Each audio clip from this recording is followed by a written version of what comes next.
37歲嘅大台視后林夏薇遭 J Spring Limited 公司入稟高等法院呈請破產，聆訊定於2025年8月26日下晝進行。根據法庭資料，被呈請破產者林夏薇報稱地址為山頂柯士甸山道8號 The Mount Austin， 不認不認還須認，老公就話有機會同名，而家連地址都中埋啊，冇得話唔係你哋啦。J Spring Limited 而係柯士甸山道8號 The Mount Austin 嘅持貨公司。2011年呢間公司同樣因為租務糾紛而入稟。南豐集團創辦人陳庭華個女陳慧芳就為公司董事之一，據傳 Jason 都係 keeper 嚟嘅啫。其後林夏薇回應本地傳媒時稱：我老公 Jason 租住間屋，公司有官司，正喺度上訴之中，所以我都莫名其妙嘅，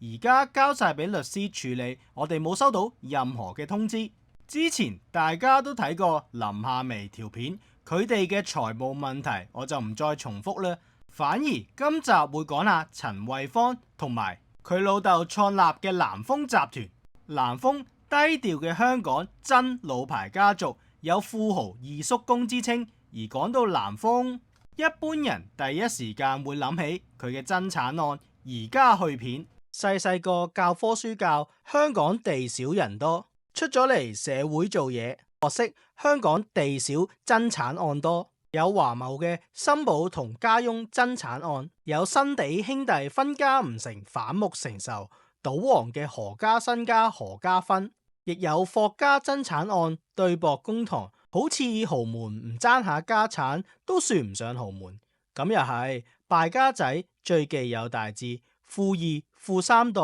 有咩好做過爭家產呢？老豆剩低咁鬼多，告到細佬阿哥家姐細妹甩褲，隨時多幾百億身家，成世人都揾唔到啦。學發哥話事計，我下世咩都唔做，淨係招呼你一個。就連一向出咗名低調嘅南豐集團，為咗爭奪千億王國，都爆出豪門爭產案。南豐創辦人陳庭華生前有好多嘅稱號嘅，棉紗大王、地產大王、窩輪大王等稱號。不過要數到最夠格嘅係陳庭華，或者南豐被人譽為富豪二叔公。陳庭華晚年不幸患上腦退化症同埋前列腺癌，其妻子於呢段時間單方面申請離婚，兩人嘅婚姻維持已經超過半個世紀。89歲高齡嘅妻子單方面申請離婚，令人十分意外。呢件事當時仲鬧上家事法庭。夫婦雙方均出動資深大律師助陣，期間老妻大爆指控陳庭華對家中女性無手無腳，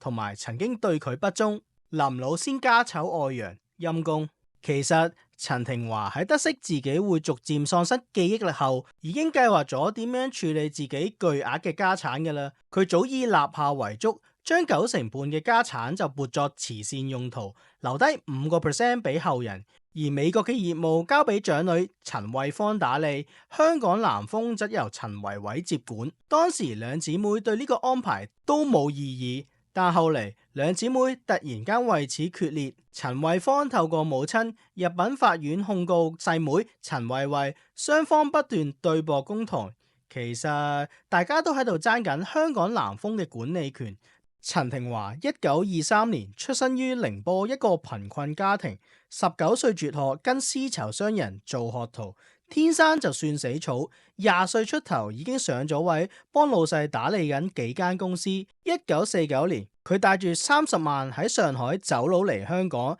喺中環愛群行，即係而家嘅華人銀行大廈5樓開設寫字樓，經營棉紗、布匹貿易生意。1959年，佢創立南豐紡織，從事棉紗生產，引入氣流紡，提高棉紗嘅質量同埋產量。佢公司資產喺6年間增加咗10倍，所以有棉紗大王之稱。而佢自己亦都積聚咗大量財富。對於數口精嘅陳庭華喺紡織界嘅行家就無人不知，佢哋異口同聲咁講啦。同南豐簽好咗要幾多棉紗，即使俾晒錢，但陳庭華如果見到啲棉紗價大漲，佢就會唔俾貨，要重新簽過張合約，價錢就梗係貴啲啦。陳廷華喺60年代陸續收購沙廠鄰近嘅地皮，擴充廠房。70年代揾匯豐銀行幫手，南豐以每股6蚊上市，集資2800萬。上市之後，業務發展速度更快，穩居香港紡織龍頭位置。至70年代中期，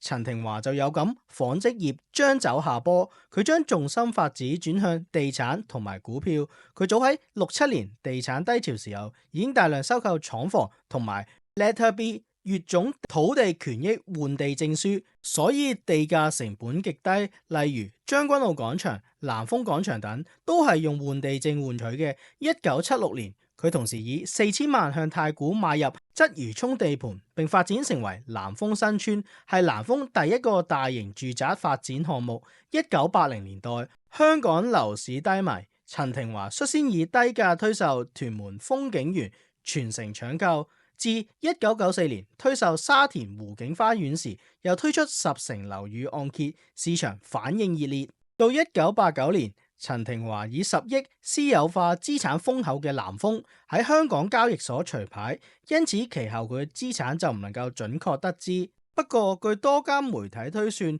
南豐資產起碼過千億。陳廷華有富豪二叔公之稱，喺市況逆轉時，往往成為佢賺錢嘅良機。佢經常借錢俾啲其他財政緊絀嘅發展商，最經典就係97年樓市大好友順治以118億投得小西灣地皮，樓市於98年爆煲，令到順治更加要撇賬13億，負債比率上升3成。信和股價急挫，於是陳廷華即刻把握機會喺市場上用2蚊低價掃貨，買入順治1/6嘅股權。其後喺股市上升後沽出，一來一回賺咗2個億。信和主席黃志祥得悉呢位老前輩離世，亦都表示惋惜。佢以英語回應 ：It is very sorry to hear that 陳伯伯 passed away。陳伯伯 is one of the smartest businessmen I have ever met。意思大概係陳伯伯過身，佢好難過，佢係我遇過最精明嘅生意人之一。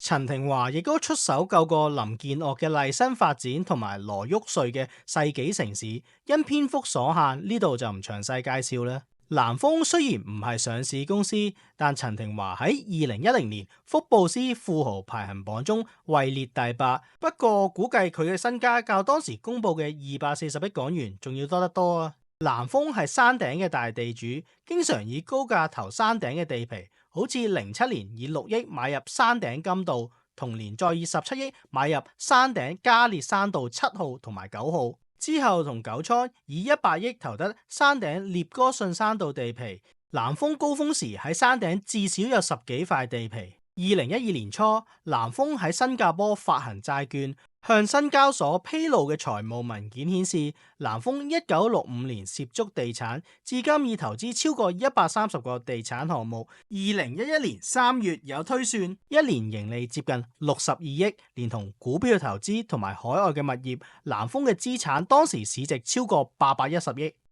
用1000億家產嘅陳廷華為人低調而且孤僻，唔少傳媒都試過拍到佢一個人喺太古廣場行街，身邊只有保鏢陪同，亦都有鄰居指見過佢一個人孤零零喺車上食飯盒。出身於寧波嘅佢，由於淨係識講上海話，唔識廣東話，所以商場上嘅朋友唔多。最老友嘅就要數同鄉邵逸夫啦。年青時喺邵逸夫介紹之下，陳廷華間中都會同啲女星一齊聚會下嘅。而因為父親同邵逸夫嘅關係，陳維偉亦都曾經擔任電視廣播公司嘅非執行董事，亦都係逸夫書院嘅校董會成員。陳廷華雖然係1000億富豪，不過佢為人好節儉嘅，出手亦都並不闊綽。跟隨佢20幾年嘅得力助手葉浩已年過70，不過都係住喺天后一個500幾尺、樓齡40幾年嘅舊樓單位。堅叔梁志京曾經憶述故人，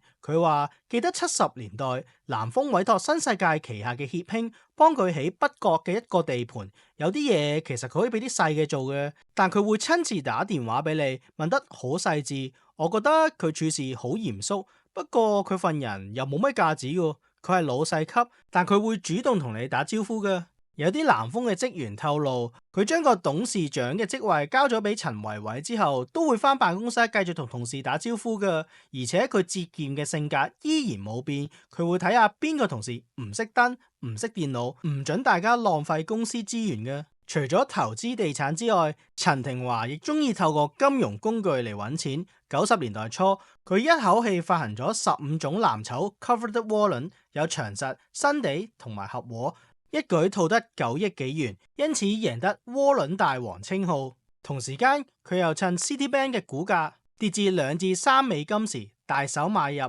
一度成為咗美國花旗銀行嘅大股東之一。陳庭華亦都曾以個人名義持有多家上市公司嘅權益，包括2.43億股嘅信置、15億股嘅遠洋地產、7億股嘅麗新發展、5610萬股嘅花樣年。當時淨係呢啲已知嘅股票都總值90億港紙。陳庭華雖然金融創新，但為人就十分之傳統嘅。一名識得陳庭華嘅本地老商家透露，當年陳維偉同張竹山後人張賜堂結婚係父母之命，陳庭華認為兩家人門當戶對，所以非常之開心。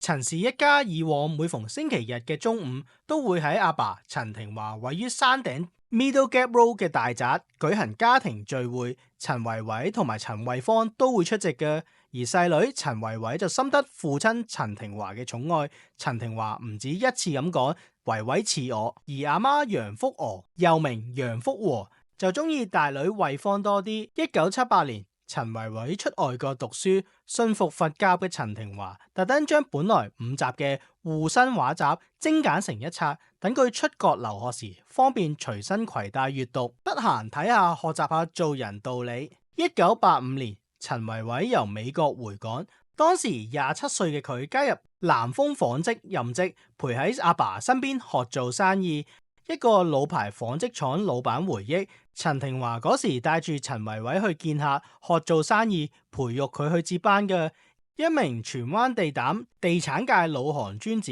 當年陳維偉好純品嘅，記得南豐90年代賣咗葵涌廣場，後來個市跌，一班買家買咗葵涌廣場就想撻訂，陳庭華就想即刻追翻差價，班買家就約埋一齊上南豐同佢開會，想佢收回成命或者減下價啦。但係陳庭華就堅決企硬，陳維偉見人哋咁慘，就喺班買家面前幫下口，最終陳庭華都有聽到維偉嘅意見啦。後來陳庭華更加親自帶佢去投地，一手栽培佢成為南豐嘅承繼人。喺金融風暴過後，陳維偉亦都開始擔大旗，負責賣將軍澳南豐廣場。05年，陳維偉躍升成為集團副主席兼董事總經理。08年，陳庭華被判定精神上冇行為能力嘅人，陳維偉亦都順理成章接管千億南豐帝國。而大女陳慧芳而家玩投資為主，冇諗過今次竟然會爆出山頂柯士甸山道8號事件，將近年低調嘅南豐重新帶回市民嘅目光。如果中意呢條片嘅，就記得 comment、like 同埋 share 啦。仲有，如果想大力支持我哋 Super Fans 亦得，多謝支持。